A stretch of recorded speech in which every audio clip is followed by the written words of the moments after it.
드디어 한동훈 법무부 장관이 정치에 입문을 했습니다. 장관 시절에도 사안마다 코멘트를 하면서 정치인보다도 훨씬 더 정치인다운 그런 모습을 보였는데 이제야 본격적으로 등판을 합니다. 장관으로서는 적절치 않은 사람. 그래서 정치인이 오히려 더 훨씬 어울리는 사람이죠. 아무 말이나 막 하는 사람이기도 하고 행정부 일원으로서 정치적 중립이라든가 이런 것은 완전히 막 개나 먹어라 하는 식으로 아나무인식으로 행동을 해왔던 사람이지 않습니까? 그래서 뭐 비대위원장으로 가는 게 특별할 건 없지만 그래도 정식으로 등판을 한다. 여의도에 등판을 한다는 점에서 의미가 있다. 이렇게 볼 수 있겠습니다. 이 한겨레 신문이 이렇게 지적을 한 적이 있어요. 오늘 아침 신문에.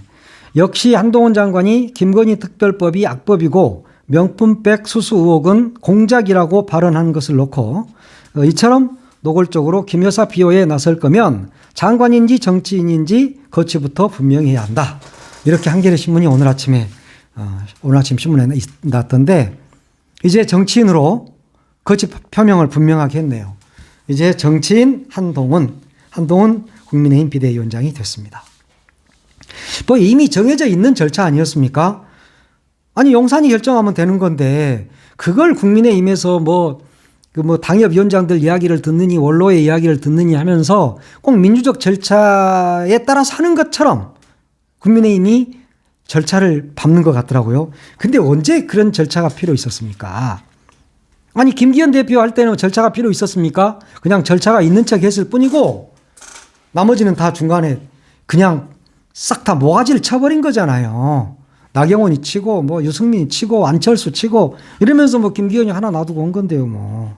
그걸 마찬가지예요. 이번도 한동훈으로 이미 다 정해져 있었고 아니 용산에서 한동훈으로 다 끝내놓고 나머지 작업하느라고 고생했죠.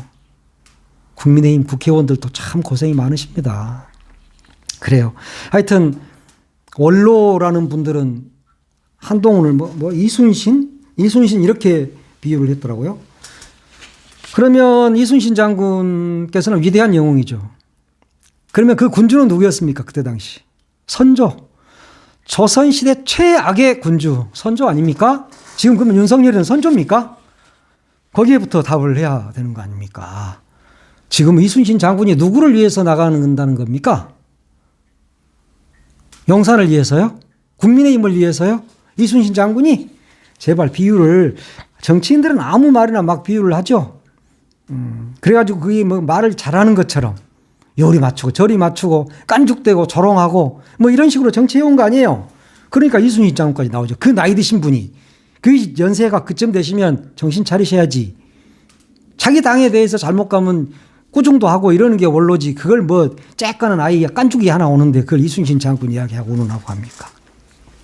하여튼 한동훈 입장에서는 카페트 깔고 꽃가마 보내주면 그거 타고 가겠다 이런 입장이었는데 그래요. 국민의힘이 용산이 정확히 이야기하면 꽃가마 보내주니까 그거 잘 타고 오신 것 같습니다.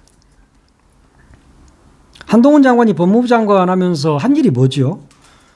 제가 잘 몰라서 그런지 몰라도 여러분 혹시 생각나는 거 있어요? 난 별로 생각나는 게 없어요. 깐죽된 것밖에는. 인사검증을 FBI식으로 검증을 엄청나게 세게 하겠다 그랬는데 장관 온 사람들 중에 쓸만한 놈 하나라도 있습니까? 모두 다 범죄 덩어리들 아닙니까? 어쩌면 그렇게들 참 그런 놈들만 잘도 고르는지도 몰라요. 그게 누굽니까? 물론 고르는 건 용산에서 골랐겠죠. 인사검증 잘해야죠. 인사검증 잘해야죠 라고 말하는 내가 잘못이네요. 인사검증을 서로 할 수 없는 사이, 하지 않는 사이인데 그런 걸 기대한 것 자체가 우습긴 합니다. 하여튼 제시카법이니 조두순 거주지 문제라든지 이민청이라든지 말만 화려했지 한 가지도 제대로 된 게 없잖아요. 일은 하나도 못하면서 이재명 체포동의안 이런 거 나오면 국회 나가가지고 혼자 40분 50분씩 떠들어 제안 설명한다고. 언제 장관이 그런 거 제안 설명한다고 40분 50분씩 한 적이 있습니까? 대한민국 역사상. 이게 한동훈이란 말이에요. 정치권으로 가기 위한 발판 계단 놓고 놓고 있었던 거잖아요. 결국은 법무부 장관으로서가 아니라 정치인이 되고 싶으니까. 얼마나 국회의원이 하고 싶으면 그럴까? 많이 하세요. 하여튼 어찌 됐거나 용산 친정체제가 더더욱 굳어졌다. 이렇게 보시면 될 것 같아요. 공천도 이제 용산 마음대로 한다. 지금 비대위원장이니까 뭐 공천관리위원장이 있을 거고 앞으로 선대위원장이 있고 할 텐데 어차피 다 비대위원장 마음대로 하겠죠. 비대위원장이 다 겸하면 되잖아요. 예, 하여튼 그러든 저러든 이제 본격적으로 이재명과 한동훈의 싸움이 시작이 됐습니다. 자, 국민의힘 입장에서는 피의자와 검사 프레임으로 가겠다는 거거든요. 이것은. 그러면 과연 이걸 국민들이 얼마나 납득을 할까요? 비대위원장을 검사라고 생각하는 사람이 있을까요? 그냥 상대 당의 비대위원장일 뿐이에요. 본인이 검사 아니에요. 법무부 장관 아니란 말이에요. 그런데 이제 이 사람들은 어떻게든 이재명 대표를 괴롭히겠죠. 끊임없이 괴롭힐 겁니다. 그러면서 이재명 대표가 정말 피투성이가 될 때까지 그렇게 하겠죠. 이제 그것들을 국민들은 잘 지켜보셔야 할 것 같고요. 자, 하여튼 생각해 보면 그래요. 이게 이 노태우가 6.29 선언할 때 전두환을 딛고 한 거잖아요. 어떻게 보면 전두환의 용이 나해 했듯이 이게 한간에는 한이 윤을 딛고 뭐 총선 승리를 하고 윤을 딛고 갈 것이다 이렇게 말을 하는 사람들도 있던데 그건 모르는 일이죠. 그렇게 됐을 때 사실은 이제 민주당한테 진짜 위기가 오는 거예요. 정말 국민의힘이 하늘을 내세워서 쇄신을 해 나갈 때 민주당은 지금처럼 이렇게 정체되어 있을 때 국민들은 어떻게 볼 것인가 하는 그 문제를 민주당도 생각을 해보셔야 될 겁니다.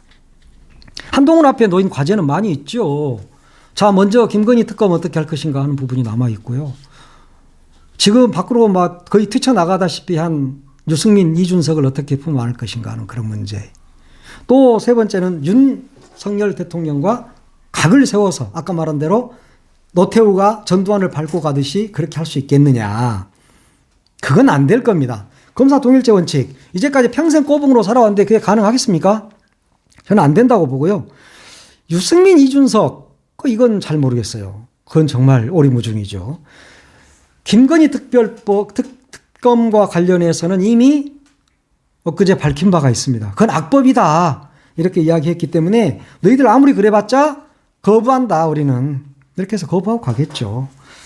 자, 그렇지만 이런 것들이 그대로 갈 때 김건희 특검 거부하고 윤하고 각을 세울 수도 없고 영남 공천 쇄신한답시고 검사들이나 앞장 세워서 다시 검사로 다 바꿔내고 이렇게 되면 정말 민심이 따라갈 수 있을까요?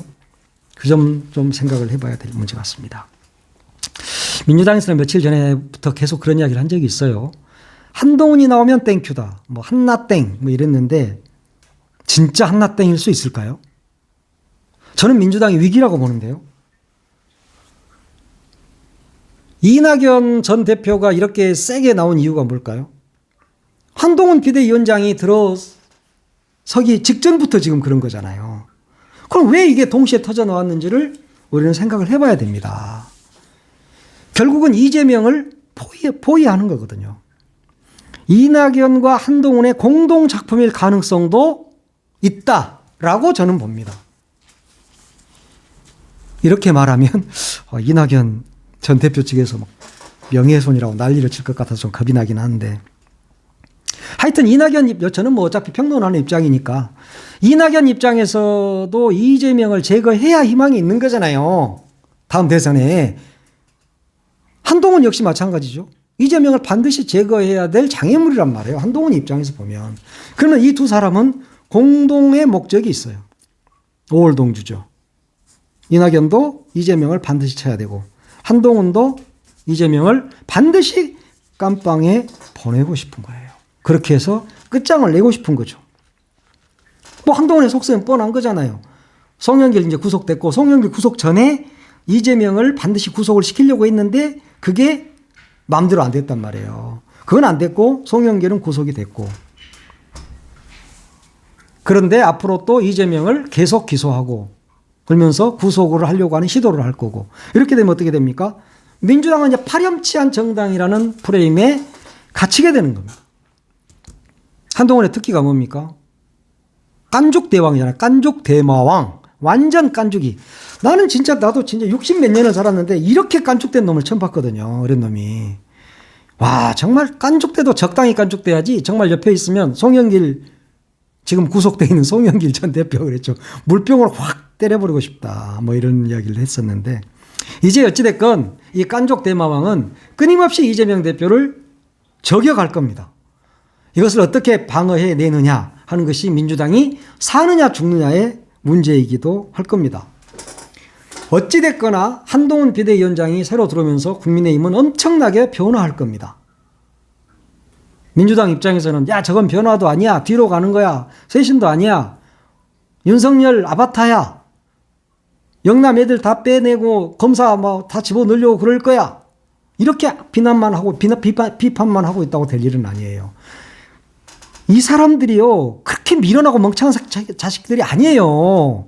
뭔가 하는 놈들이란 말이에요. 공작도 잘하고 잘해요. 기획 잘합니다. 그래서 지금 집권하고 있는 거잖아요. 그 집권의 2인자잖아요. 황태자라고 그러잖아요. 민주당도 긴장해야 돼요. 물론 엄청나게 긴장하고 있겠죠. 아마 이재명 대표는 잠이 안 올 거예요. 근데 뭐 한동훈 장관이 비대위원장으로 온다는 것은 뭐 다 알고 있는 일인데 이제 와서 새롭게 뭐 특별히 바뀔 건 없지만 그래도 정말 민주당도 많이 변해야 하지 않을까 이런 생각을 합니다. 한동훈 비대위원장이 되기 전에 중앙일보 어제, 그러니까 오늘 사설에서 한 장관이 자신감을 갖고 상대를 깔아뭉개는 식의 화법만을 고수한다면 비대위원장으로 성공을 거두기는 어려울 수밖에 없다. 그러면서 상대에게 모멸감을 안기고 대다수 국민의 혐오를 초래해 결국은 소탐대실할 것이다 라고 중앙일보가 한동훈에게 충고를 했습니다. 자기들끼리 요즘 뭐 조중동이 한동훈, 윤석열 대통령에게 충고 잘 하더라고요. 잘 새겨 들으시기 바랍니다. 민주당 열심히 잘하세요. 싸움이나 하지 말고. 이낙연 대표도 아침에 이낙연 대표가 그런 이야기를 하더라고요. 자기가 신당을 창당하는 것은 민주당을 더 확장하는 것이다. 진보를 확장하는 것이다. 분열이 아니라 확장이다. 이렇게 이야기를 하던데 대다수는 모든 사람들은 분열이라고 생각을 합니다. 잘 생각해 보시기 바랍니다. 뭐 뜻이 있겠죠. 깊게 잘 생각해서 민주당 분들도 잘 하시기 바랍니다. 네, 오늘 여기까지입니다.